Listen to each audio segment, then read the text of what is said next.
Nullscape has shoved Nill's body into the back of an alleyway and gave us Sigil. And oh boy, do I have some stuff to say about them. Now before I get to my argument, take it to know, I still find this an amazing entity which should stay in the game, but I just find it needing some dire changes stat. I mainly find it an implication in general gameplay flow and consistency. Also, this is my opinion, so it's okay not to agree with it. I'm just stating what I feel is wrong with the character and how they should fix it. And also looking back on it, I find the character is actually a pretty good character now, so definitely take it with a grain of salt. Well, Sigil is an MTD obtained at floor 15 or above during any intermission period. Sigil works by marking the closest target while teleporting around them. After they get a target, they charge up a beam with an indicator before shooting that beam for a few seconds, eviscerating any unfortunate soul in the way. Other than that, it doesn't kill you on collision, and it just floats around from closest target to closest target. But now here's where its problem lies. The beam! And not subscribing. The idea in itself is a good idea, being an enemy like Baby or Guardian, which applies constant pressure from the back end, forcing you to keep moving, but its execution is just horrible.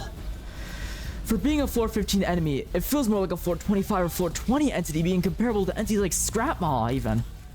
Essentially, to dodge the beam, it requires you to react to all your gameplay for 2 to 3 seconds and just run, which causes any flow the gameplay has to just ruin itself and just doesn't feel natural. And on top of that, the beam has such a short cooldown, which makes more late game enemies seem lenient. Its difficulty can be compared to even Voidbound Guardian or higher.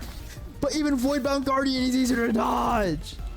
It also doesn't help the fact that the beam is the size of almost half a walkway while getting targeted, which makes it worse at continuous gift collection and oh so better at ruining gameplay. The nature of the beam also doesn't help in combination to the size, as it manifests from Sigil. But as a result, it requires you to do a 360 around Sigil or run for your life while the beam deactivates for 0.1 seconds. This overall causes many lobbies to skip on choosing Sigil entirely or not even consider choosing it later, as if it's a late game entity like Cadence. But the issue is that it's a mid game entity! Even with all this negative commentary I do have on Sigil, I still do find some stuff nice about him. And so let me just say this. The way they went with Sigil was just amazing. I don't know, but the way it's like a mini Celestial even, with like the way it floats around and the animation, plus the way it's themed around kind of a sunnish tone, hits all the points. I also find it really cool they added another beam sort of entity to the game, as right now the game kind of lacks beam entities to count, being only Scrap Maw and Voidbound Guardian, from my top of my mind right now.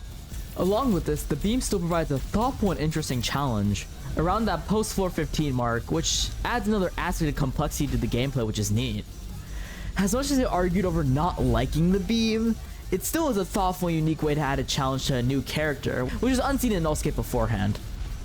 At most, if I were to change the beam, I'd either give Sigil a higher floor requirement or nerf it in either speed, size, or cooldown. But otherwise, it's a thoughtful challenge where, albeit a bit hard in its current post 15 stage, it is still beatable by the Nullscape community and our collective adaptation to new adversities. In all, Nullscape did an amazing job on this entity, and I just believe they should alter a few stuff on it. Of course, I'm saying my views, and all this could be changed in time as Sigil gets nerfed or buffed, but I just hope Sigil's execution gets handled better. This is just a short video to address my issues on Sigil at the end of the day, and I hope you enjoyed it. Like and subscribe for more Nullscape videos like this, and thank you for all the support on recent polls and videos. Trust me, I see it, and I just... crazy. Either way, I'm working on a continuation of that glider series, so keep your eyes out on that too. Well, I'll catch you in the next video. That's all I have to say. See ya!